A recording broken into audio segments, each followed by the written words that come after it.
Good afternoon, ladies and gentlemen. Welcome to the Burke County Board of Commissioners pre-agenda meeting for Monday, April the 6th, 2026. Thank you for being here. Let me ask you to silence all your mobile devices at this time. If you've got telephones, please put them on silent mode. Remind you as you come to the lectern today to speak, please press the button on the right. Be sure the red light comes on so we can get a good recording and hear you as well. Would make note today that the board wants to extend its deepest sympathies to the family of Mr. Waits Gordon.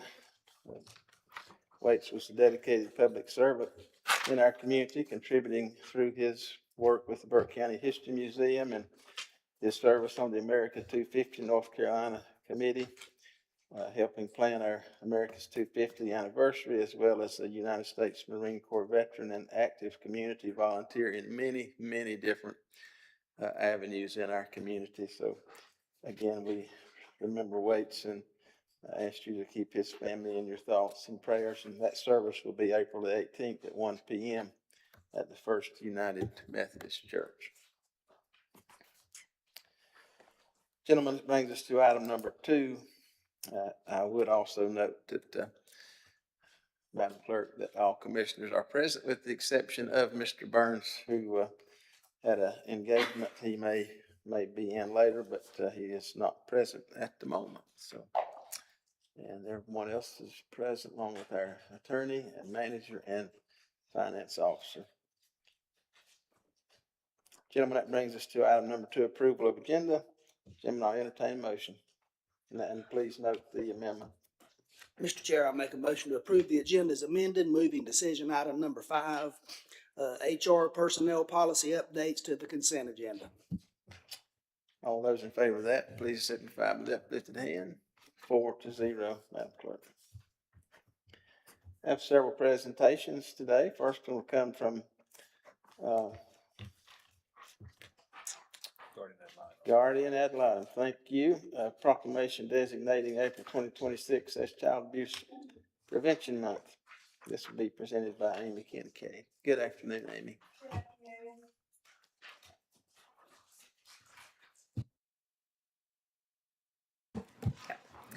All right, thank you for your time and consideration as we bring forth the proclamation for Child Abuse Prevention Month for the year of 2026. I just appreciate the commissioners always coming in agreement with us that this is a very important topic. We think that by signing the proclamation, it helps us present the awareness and the importance of every single child being advocated for, and that we take it into high regards, that they be given full attention and just observing to all citizens the importance of recognition of the abuse that's happening here in our county. I oversee 3 counties now, Burke, Caldwell, and Catawba, and the numbers that we have here in the West is outstanding. So just bringing awareness, having our community more aware and talking about the situations is most helpful in educating the community. All right. Thank you, Amy. We look forward to hearing a little bit more from you in our regular meeting. Any question on this item? All right. Seeing here none, this item will remain on the presentation agenda. Thank you. Thank you. Item number 2, coming from Community Development, recognition of Janie Estrada, NCSSM's Assistant Director of Student Services, presented by Sarah Splain. Sarah, are you? She had a meeting up to 3 o'clock on the other side of town, so it looks like she couldn't make it. Okay.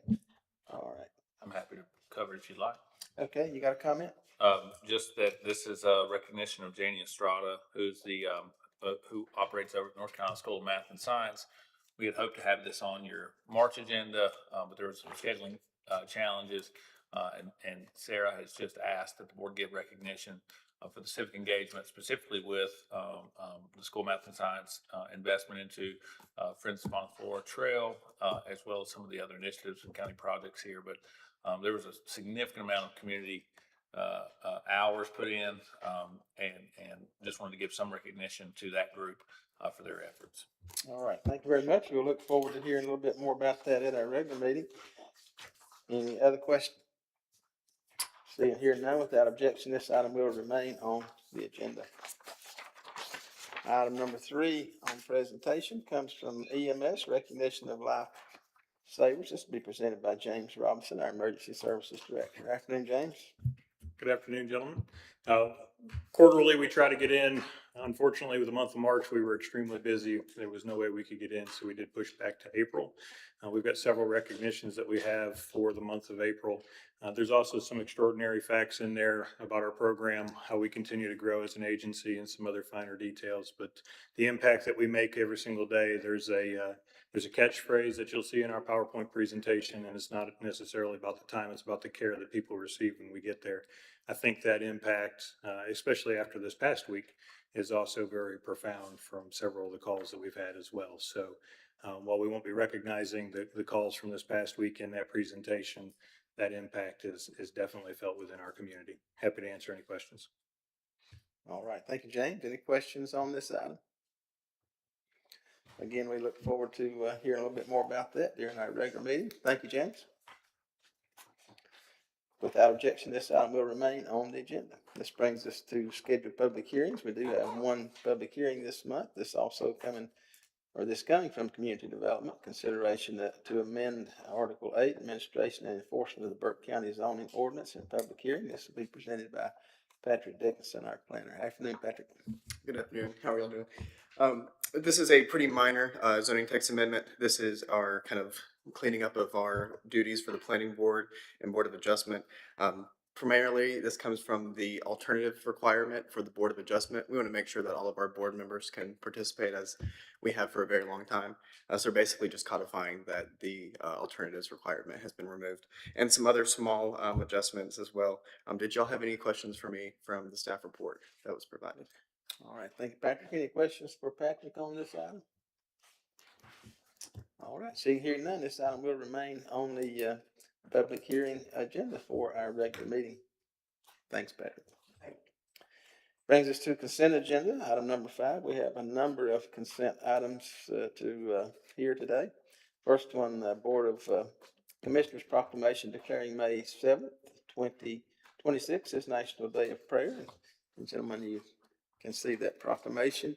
Any questions on this item? This is something we're pleased to do regularly, and we look forward to making that proclamation. Seeing here none, without objection, this item will remain on the consent agenda. Item number 2, clerk reappointments to Child Protection and Child Fatality Prevention Team. This will be presented by our clerk today. Yeah, our Sheriff Banks Heinzman and EM Director James Robinson have terms that end April 30th of this year, and so we are requesting their reappointment. All right, thank you, Kat. Any question on this item? Seeing here none, this item will remain on the consent agenda. Item number 3, also from the clerk, appointment to the Transportation Coordinating Committee. Madam Clerk. Yes, this is just for some housekeeping purposes. Alan Glines, our planning director, has retired, and his removal from the TCC and Patrick Dickinson's appointment is requested. All right. Any question on this item? Seeing here none, this item will remain on the consent agenda. Item number 4, also from the clerk, appointment to the Council on Aging, presented by our clerk. Yes, we have several vacancies on the Council of Aging, and we have an applicant, Phyllis Bruinger, who is available and willing to serve, and her appointment is requested. Any questions on this item? Seeing here none, this item will remain on consent agenda. Item number 5, coming from our county manager, resolution creating the Burke County Veteran Services Board and bylaws. Mr. Manager. Thank you, Mr. Chairman. At the request of Vice Chairman Smith some months ago, staff took a look at really the role of our Veteran Services Advisory Board. I met with a couple of its members who felt that there could be some more robust engagement. At the time, they were only meeting twice a year, once for Memorial Day, once for Veterans Day planning event. And the board did not have officers, really lacked strategic vision. And they wanted to be more engaged with supporting the Veteran Services Officer and the Veteran Services Department. So we spent a couple weeks planning and trying to envision what this board may look like, moving to quarterly meetings, having more standardized reporting and data communication to the board, what type of key indicators they want to receive, what they see as the mission and purpose of that department to support the state functions that are also here in town and the DAB, as we all know. So we're asking the board to consider creation. The original Veteran Services Advisory Board was created in the 1970s via simple resolution. So this would transition with the same membership, same terms. But we're asking you to consider standard bylaws that establish membership and officers on the board, a quarterly meeting schedule that then could be amended by that board once they're in session. But talking to those folks, I think that's what they're comfortable with. And just being more intentional and more formal about trying to support the veteran community here in Burke County. Thank you, Mr. Manager. Any question on this item? Yeah, Mr. Chairman, I've got a question. Mr. Manager, I've got a lot of friends that are veterans, and we love our veterans. Most of the board members up here, service members and stuff like that. A lot of them seem like they're wanting to engage because they've got a lot of suicides. I've talked to several of my veteran friends, and they seem like need some engagement more here. Or I know we've got some good people in those positions, but I know there's some more people really wanting to help our veterans, and they've got positions of that can help. So the question, I guess, is we're doing this, so this is good. Yeah. Another critical component. We have about 4,500 veterans here in Burke County, so it's a significant portion of our community, and also engagement with younger veterans, folks who are just maybe recently non-active duty is a focus, and that's what I've heard from some of the existing members. But they just want to be more organized, they want to be more strategic, and they think this is a good way to get started doing that. Okay, thank you. Other questions? All right, seeing here none, without objection, this item will remain on the consent agenda. Item number 6, also from the county manager, approval of budget amendment number 20. Mr. Manager. Thank you, Mr. Chairman. A series of budget amendments for consideration following. So we'll work through those, but typical for this time of year. The first one is a request to budget. It's budget number 20 on the year. Request to budget $110,854. All of this is state hurricane disaster recovery money through public health through administrative agreement number 122. And there's no match, and the funding will be used for data retention and also retention of medical records that are required by law for their accreditation. Thank you, Mr. Manager. Any question on this item? Seeing here none, this item will remain on the consent agenda. Item number 7, amendment number 21. Mr. Manager. Thanks, sir. This is a request to budget existing state funds from DEQ, Department of Environmental Quality, for the purchase of the 5 sewer flow meters that we will install to better monitor municipal sewer consumption that we've talked about many times. No local match. Thank you, Mr. Manager. Any question on this item? Can't get it quick enough. Let's, without objection, this item will remain on the consent agenda. Item number 8, also from the county manager, budget amendment number 22. Thank you, sir. This is from our detention facility. As the board is aware, the sheriff and his team have done a really superb job of working with other counties around North Carolina to host inmates for a variety of reasons, overcrowding, facility issues. And obviously that comes with revenue to the county. Year to date, we've received about $645,000, but that also drives up cost. We have to feed folks and provide medical needs. And so what we originally budgeted for just the Burke County population we've utilized all of that. So we're asking to budget some of the additional over-recognized revenue in exchange for food costs so that we can continue to operate between now and the end of the year. Thank you, Mr. Manager. Any question on this item? Seeing here none, this item will remain on the consent agenda. Item number 9, budget amendment number 23. Thank you, Mr. Chairman. This is from the Department of Social Services, a request to budget $195,339. Again, all state DHHS funds related to Hurricane Helene and recovery efforts. This will be used in our special assistance, disaster assistance function, and it'll be used to help existing clients, so no new clients, but existing clients with day-to-day living costs, utilities, those types of expenses. Any question on this item? Seeing here none, this item will remain on the consent agenda. Item number 10, budget amendment number 24. Number 24 is also from our Department of Social Services for the LINKS program. This is a complete flow through, comes to the county from the state and then goes back out to these LINKS programs. LINKS is a system designed to help young adults who have been in foster care but maybe aging out or for another reason phasing out of into adulthood. And so this helps with rent, first month's rent, clothing, travel, those type of things. And so no impact on the county budget, just recording the state revenue and then connecting it to that LINKS program in social services. Questions on this item? Seeing here none, this item will remain on the consent agenda. Item number 11, approval of budget amendment number 25. Mr. Manager. Thank you, sir. Number 25 is also from the Department of Social Services. Annually, the county receives special adoption promotion funds, and this is based off prior year successful permanency placements. I think the county had one of its strongest, if not the strongest, year last year in permanency placement through adoption. And this is a request to budget a portion of those funds to support the adoption promotion. This could be marketing and advertising. This could be licensing and support of existing foster parents. This could be special legal needs. As some children may require that, and often there's a conflict with local attorney, so you're seeking outside counsel. And so, again, state funds, no impact on the county's budget, and from the Department of Social Services. Any questions on this item? Seeing here none, this item will remain on the consent agenda. Item number 12, approval of budget amendment number 26. Mr. Manager. Number 26, also from the Department of Social Services.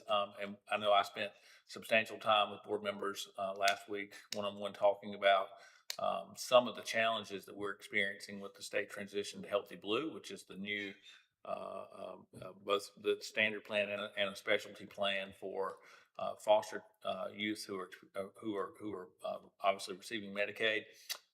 And we've seen an uptick in costs associated with that. Part of that, as we discussed, was driving from last year's specialty placement funds, which we think in some ways established a new market. But also we've seen an uptick in our ability to, or really the number of children that we're taking into care that have to be placed. And so the request is to budget an additional $402,000 in foster care board payments. About $113,000 of that is the county share, and about $569,000 of that is the state share. And of that, I would point out $540,332 is an appropriation fund balance, with the remaining between 55 and 57% that will be reimbursed through the county's 1571.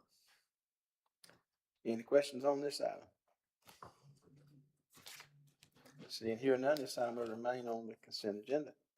Item number 13, approval of budget amendment number 27. Mr. Manager. Thank you, sir. We're now transitioning to volunteer fire. As you all know, much of Burke County is protected. Fire protection is done through volunteer fire departments that have varying appropriation and tax rates for their districts. During the beginning original budget forecast, we anticipate values applied at their rate, and we budget for each of these. These are all departments that have, we've collected more than we anticipated. So we have to increase the outgoing budget side so we can make payments to them. So again, there is no retention of county funds. This is just allowing us to continue to pay to these fire departments the amount of property tax that's been collected on their fire tax rate in their district. Any question on this item?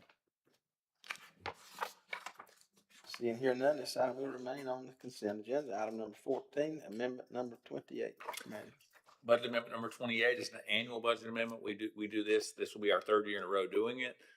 In the original budget, we allocate $425,000 to Western Piedmont Community College for capital needs, to be moved to a capital reserve. And that's what this budget amendment is doing. It's simply taking it from, and setting it aside for future needs. I would remind, the board, Ms. Holman came only a couple of months ago, and she was talking about electrical panels and drawing some of the dollars down from this fund. So this is just the annual appropriation that we budget to put back. Thank you, Mr. Manager. Any question on this item?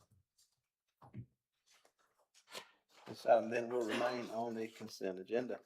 Item number 15 comes from Finance, Public School Capital Fund Application and Budget Amendment number 29.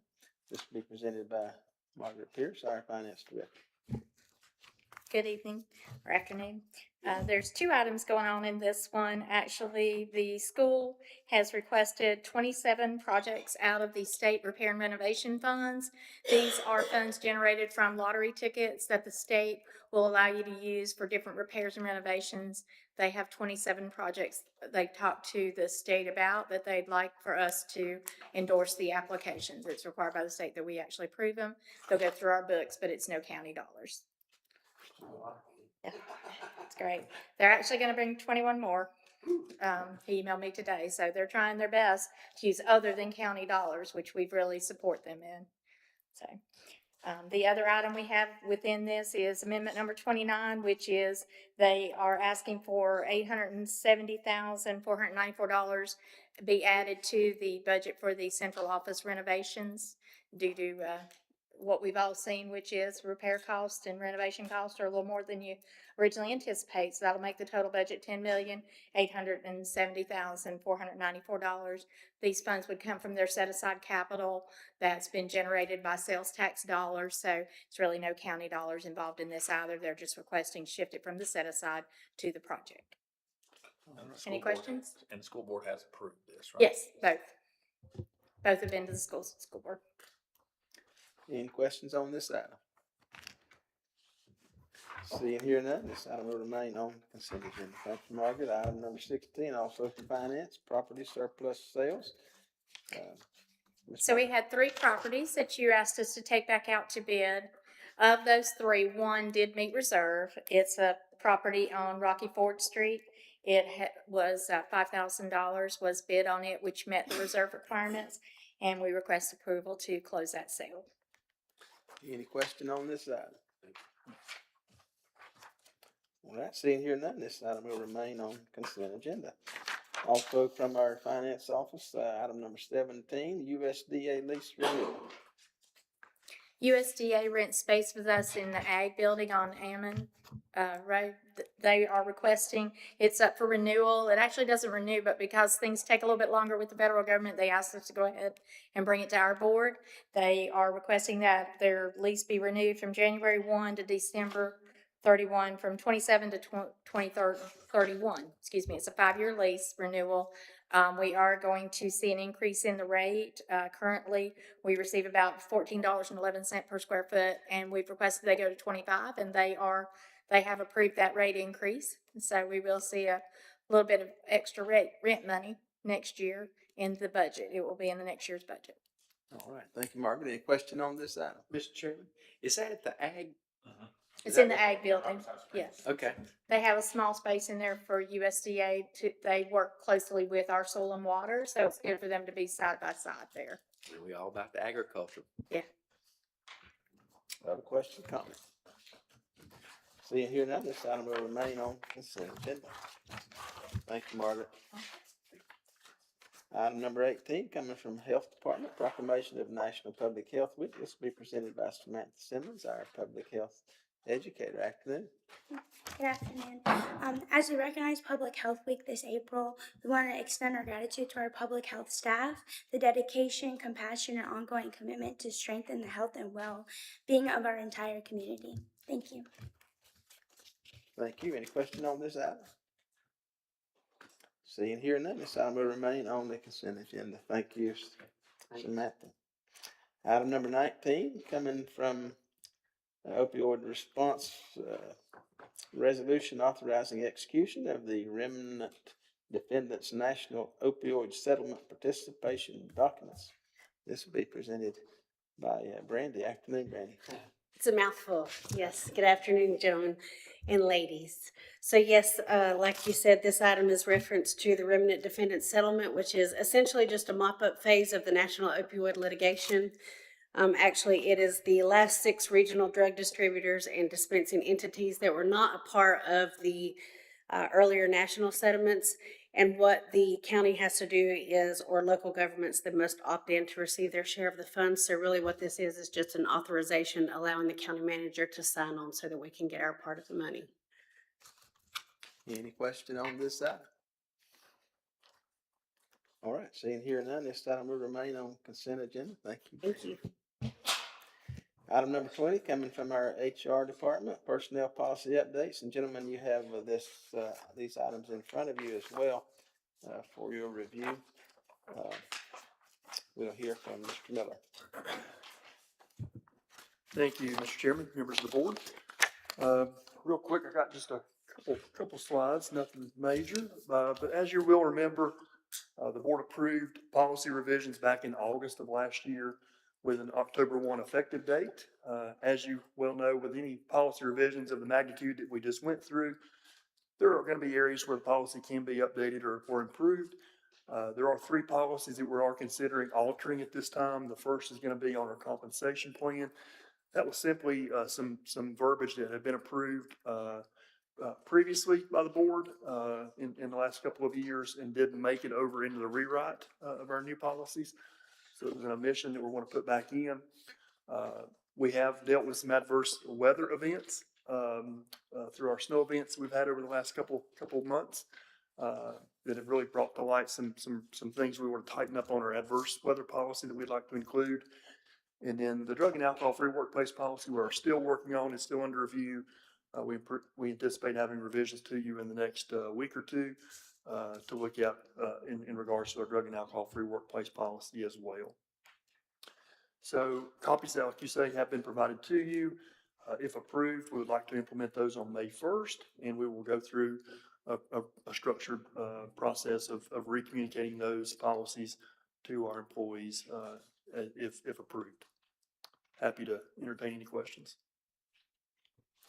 Thank you, Mark. Any question on these items? Thank you, gentlemen. Thank you. Without objection, this item will remain on consent agenda. All right, this brings us to item number 6, items for decision. We have a number of items for decision today. First item comes from our clerk, appointments and reappointments to the America 250 Committee. Yes, we have several terms up for expiration. We're still waiting to see how the applications come in for that to pan out, but seat number 14 is an at-large seat, and we have 3 applications on file for that seat. All right, thank you, Kat. Any question on this item? Seeing here none, this item will remain on the decision agenda. Item number 2, coming from the county manager, approval of interlocal development agreement. Mr. Manager. Thank you, Mr. Chairman.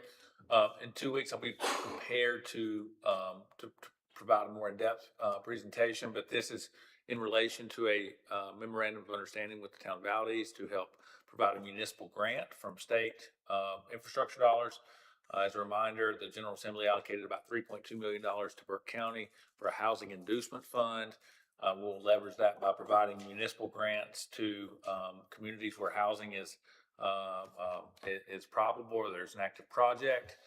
In Valdez, there is a piece of property that's platted for about 140 homes, and we've been working through this now for the better part of 18 months. The town has received 2 grants. And they're asking the county to contribute about $400,000 to a sewer lift station that would help that development. The agreement is in your packet, but it's also been provided to you at your work session. The county attorney's office is working through, along with the manager's office, some technical revisions. There will be a performance contract in connection with a joint venture with the horizontal developer, which is Larry Bragg, Natural Alliance. He's from Belmont, as well as Moss Marlowe, who's a home builder here in Burke County and in our region. And that performance contract will require repayment of public funds, including the county's advancement to the town of Valdez, if vertical development and tax-based housing isn't created. Again, be prepared to speak to that in more detail in 2 weeks, but happy to answer any questions you may have. Thank you, Mr. Manager. Any question on this item? Seeing here none, this item will remain on the decision agenda. Item number 3, also from the county manager, approval of engineering services contract for the landfill. Thank you, sir. Yeah, this is the master services agreement. So this would cover all of the environmental engineering services that are needed, as well as some exploratory engineering for MSW landfill development out at our landfill. I would remind you, back in November, the board approved a temporary contract to get us caught up. Following an extensive RFQ process, we selected Garrett Moore. That was following almost 3 decades of a relationship with the same engineering firm. And we felt a different, fresh perspective may serve us well now that our landfill's operating in a more appropriate business model. And we feel like having that partner on board is really going to give us some new ideas and allow us to manage that function better. So that we are caught back up with our quarterly reporting. There was never any notice of violations or anything like that issued, but during the RFQ process, we got a little behind, which is what the first contract you all awarded back in November took care of. This is the master services agreement, which will be the multi-year agreement that covers the rest of the scope of service with Garrett Moore. And we'll be asking the board to consider approval so we can begin that work. All right. Thank you, Mr. Manager. Any question on this item? Seeing here none, this item will remain on the decision agenda. Item number 4, coming from finance, property surplus sales. Those requirements, reserve requirements not met. Ms. Pierce. So we have the 2 properties that did not meet reserve. On the first property, it's approximately 1 acre. The reserve was set at $22,500. The high bid was $18,000.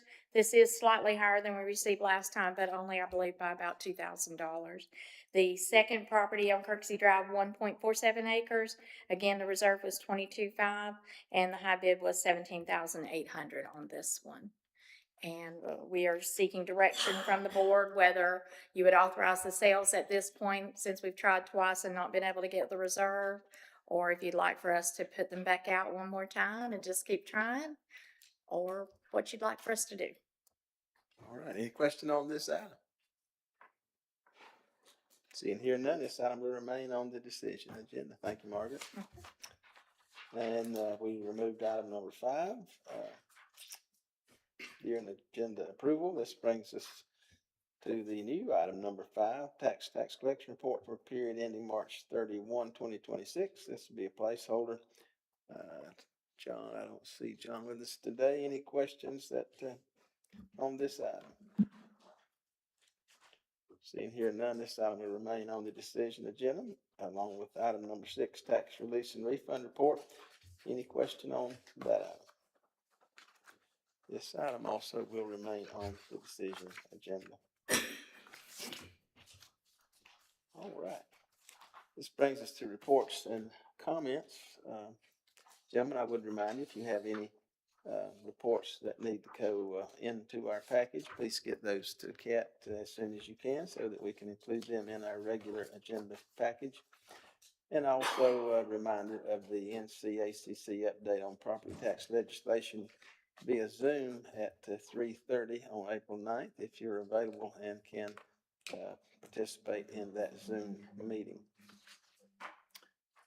April 10th, legislative breakfast hosted by Burke County Chamber of Commerce at the Morgan Community House. If you are able to attend that, please let Kat know. She'll help you with that. April 16th, the Western Piedmont Council of Governments annual meeting at the Hickory Convention Center. That meeting starts, I believe, at 5. Thinking I had that on my calendar at 6, but I could be wrong. I think 6. But if you're interested in that, please check with Kat. Be sure you're hitched up with that if you plan to go. April 20th, our regular meeting at 6 p.m. I would remind those who might come and help us with the Pledge of Allegiance at our regular meeting, youth groups and others that might help us with that. Please contact us and get on get on the agenda. Also, religious folks officials who would like to come and deliver the invocation, please let us know. We'd love to have your participation there as well. And with that, that'll bring us to other discussion items today. We have been asked by NCACC to view a video. We're going to do that at this time. Hopefully it is ready to go for us. So gentlemen, I'll call your attention to the screen for just a couple minutes for some information from our state association. Hello, everyone. Thank you for joining us for the NC County's Care Forum on Rural Health Care on March the 27th. We are grateful that you took the time to be a part of such an important conversation for our communities. Throughout the afternoon, we heard valuable insights from North Carolina healthcare leaders from the North Carolina Department of Health and Human Services, ECU Health, representatives from a local health department, as well as our partner from Carolina Demography, Dr. Nathan Dollar. Together, these voices helped highlight both the challenges and the opportunities facing rural health care in our state. Whether during the panel or small group discussions, the attendees' perspectives and experiences are what make these forums meaningful and impactful. This kind of engagement is how we move ideas into action. We hope you'll continue the conversation with us at the next forum in this presidential series on May the 20th in Beaufort County. There, we'll take a closer look at healthcare in jails, another critical issue affecting counties across North Carolina. Be on the lookout for the registration information. Now, I want to mention something very important to all commissioners across the state. I highly encourage you to stay engaged on key policy discussions happening at the General Assembly, especially the House and Senate committees on property tax. These conversations will have significant impacts for our counties, as well as the people that we serve. So please plan to join us in the state capitol for County Advocacy Days on June the 9th and 10th, an important opportunity for us to connect directly with our legislators and ensure that county voices are heard. Thank you again for your leadership, your collaboration, and your commitment to strengthening the health of our communities. We look forward to seeing you again soon. All right, thank you, gentlemen. That video is for our information purposes only. It will not move forward to our regular meeting. This brings us to item number 9, action items. This is our DSS 2025 annual report. This will be presented by Corey Fisher-Wellman, our DSS director, and some other folks from DSS perhaps. Okay. Afternoon, Corey, Amanda, Chaslin. Good to see y'all. Thank you for being here. Good afternoon. So today we're going to present to you our annual report from 2025. We try to do this in March or April of each year, and this just gives an overview of what we did in the previous calendar year. And just, I think the work that our staff do every day, it's really difficult work, and we're thankful sort of every day they show up. But just some of the transitions that occurred over the last year, Mr. Epley mentioned one of them. We moved into the statewide foster care plan with Healthy Blue, which was a big undertaking for our child welfare staff. Our child welfare staff and CPS also transitioned into a statewide data management system called PathNC that the rest of our child welfare staff will transition into later on this year. And then we've also had to implement a number of changes and legislative changes related to House Bill 1. A couple of just a little bit about our agency, some sort of the randomness that people don't necessarily know that DSS is involved in. So we have 199 full-time positions. In addition to that, we have 10 part-time staff or PRN staff whose sole purpose is to help support us when kids are in the building overnight. And then we have another about 10 part-time people who support us throughout the agency. Over the course of 2025, we issued 427 fishing licenses, registered 164 people to vote, and completed or were involved in the completion of 8,567 Medicaid transportation trips. So it's just some random facts, and then I'll let Amanda and Jocelyn sort of talk you through their parts of the agency. I think there's two more. No, that's it. Okay, so the first program that we're going to discuss is Medicaid. And as you know, Medicaid's went through a lot. But Medicaid provides health care coverage for people with low incomes. These programs are for children, pregnant women, adults, and people who are blind or with disabilities. And through Medicaid expansion, we're able to help people who are between the ages of 19 through 64. Some of the things in 25 that you may not know, we process roughly 400 Medicaid applications every single month, 2,000 recertifications, and with the new foster care changes, also came Medicaid changes for foster care. So some of our workers had to learn that policy. We do get a 75% reimbursement for admin cost of Medicaid eligibility functions. We have a caseworker who works with the services at Blue Ridge Healthcare, and we go through 6 audits throughout the year, just in Medicaid alone. 35% in Burke County receive some type of Medicaid assistance. And so in 2025, at the end of the year, we had roughly 28,000 people who received Medicaid in Burke County. I'll put up the clicker. In food nutrition services, formerly known as food stamps, this is a federally food assistance program that provides low-income families with the ability to purchase food for their family, adequate meals through the EBT, with the EBT card, Electric Benefits Transfers cards. And then throughout the summer, there's a program that runs parallel, Sunbucks, which is given out. And although we do not do the applications for Sunbucks, we do manage the card distribution. And if you look at the year, at the end of the year, we gave out $21 million, a little over $21 million in benefits just in Burke County. And we have roughly 5,300 cases, and there's 10,269 participants who receive food nutrition services in Burke.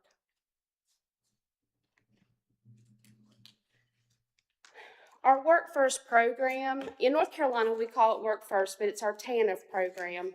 So it's a cash assistance program for families. If you see the trend, it has went down quite a bit, but there's 53 active cases in Burke County at the end of December.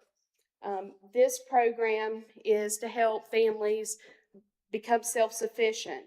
They work with an employment service worker who helps them eliminate barriers, find employment, arrange transportation, help with childcare, maybe help enroll them in GED classes or some type of human resource development class. The worker is required to make contact with them, and so there's only 2 workers who do this program, and they've made 75 contacts monthly. And then they are required, although they can take a telephone signature at application, they are to do a face-to-face at recertification. You can only stay on this program for a lifetime of 60 months. So, and they've never increased this particular program. So, for example, a family of 1, which would be like just a child-only case, they get $181 to participate in the program. In our energy program, we have 2 major energy programs.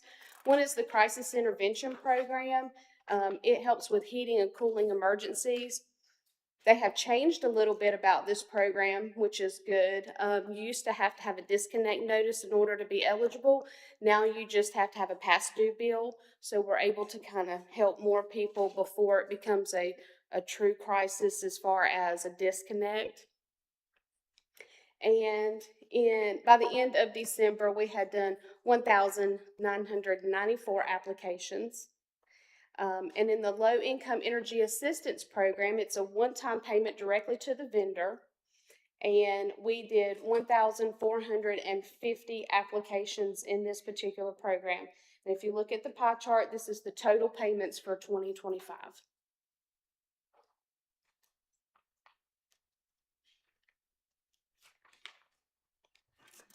In our child care subsidy program, so this is helping with child care.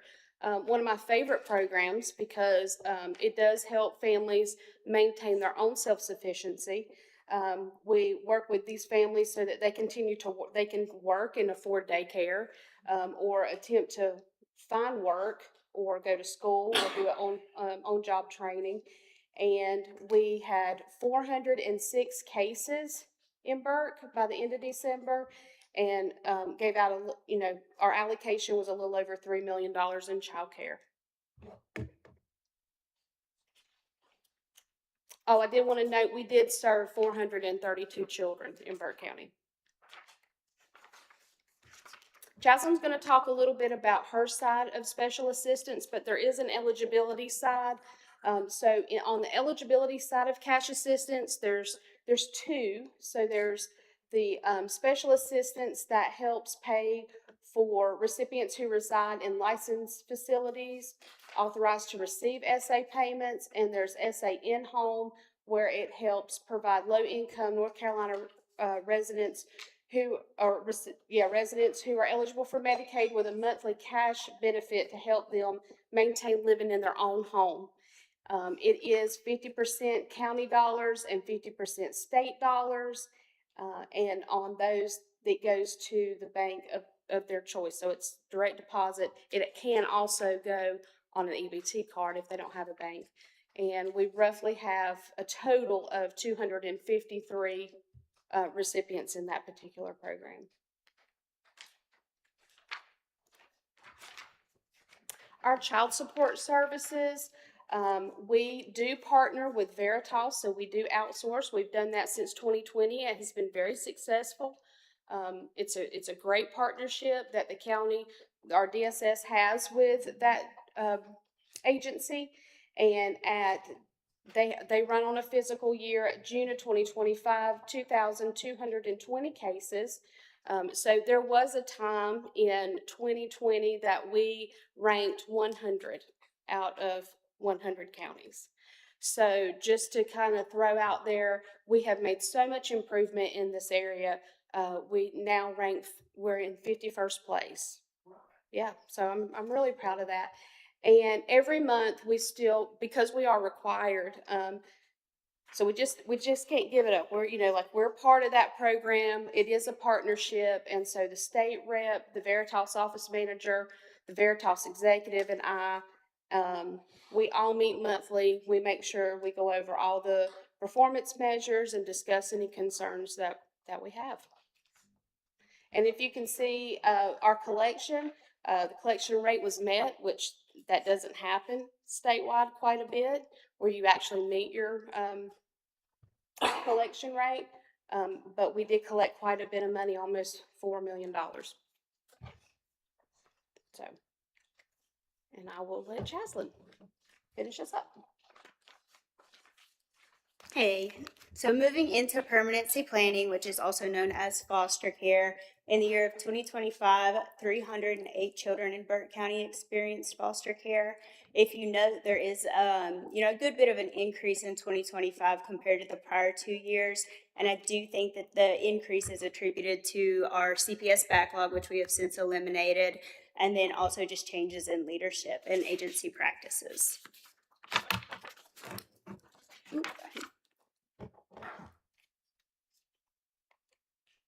And then just in terms of entering and exiting custody in 2025, 126 children entered the department's custody, while 105 children exited the department's custody. Though we didn't have a clean break even, I do think that the agency did a pretty good job of trying to keep up with the number of entries.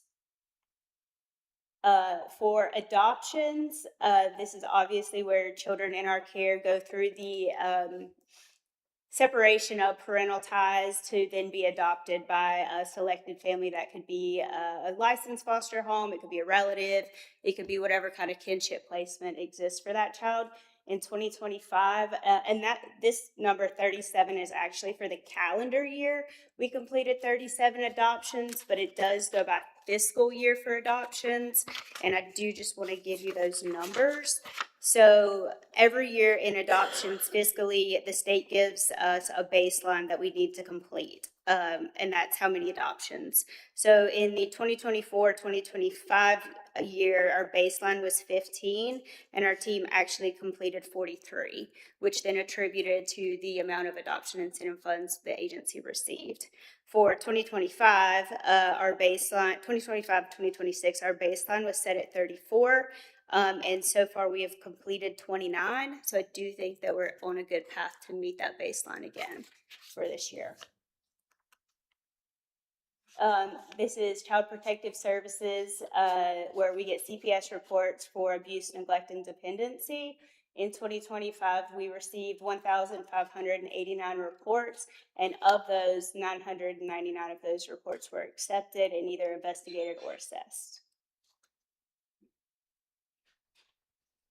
For CPS in-home services, you can also see that in 2025, we had an increase pretty significantly to 83 as compared to the prior 2 years. And again, I would attribute the increase to the CPS backlog, where we have been able to quickly work through those cases and move them along, and then also just leadership changes.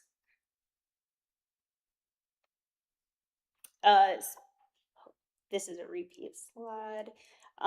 So moving into Adult Protective Services, so Adult Protective Services, APS, that is where we get reports on adults in the community that are either alleged to be abused, neglected, or exploited. And for 2025, we completed 203 of those reports. For guardianship, these are obviously adults who have then been declared incompetent.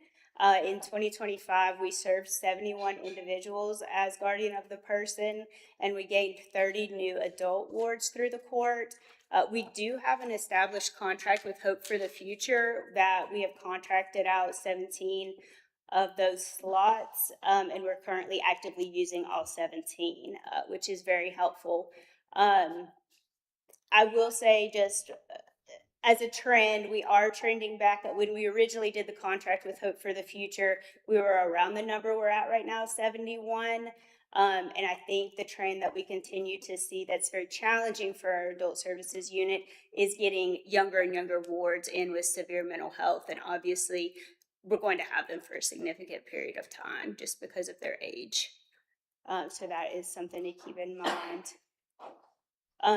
Adult home specialists, this would be social workers who manage and monitor facilities such as the adult care homes and the family care homes, as well as the adult daycare program. And they're just monitoring them, whether there's a complaint or whether, just in daily compliance with rules and regulations.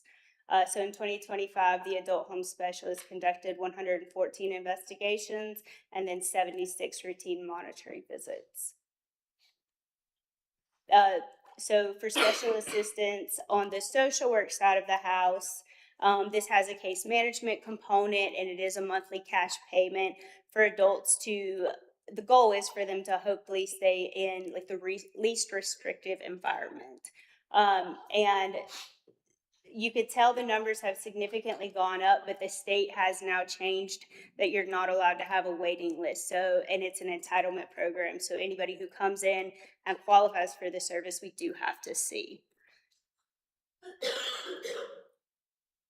And then community alternative programs, otherwise known as CAP. Burke County is currently serving 132 of these slots, and really the difference between CAP and SA in-home is you think of them as like stair steps. You would start at special assistance. We're going to give you a monthly cash payment to try to, and you can use that money however you see best fit, whether that's for groceries or for bills or services, anything to help you stay in your home.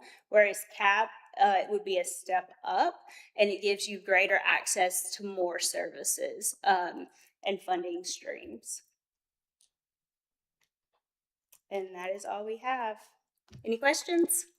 All right, thank you, Chaplain. Any questions for the group today? Thank you. Thank you very much. Appreciate y'all being here. Gentlemen, I'll entertain a motion to accept this report. I'll make the motion, Mr. Chair. Thank you, Mr. Vice Chair. All those in favor signify by the uplifted hand. 4-0. All right.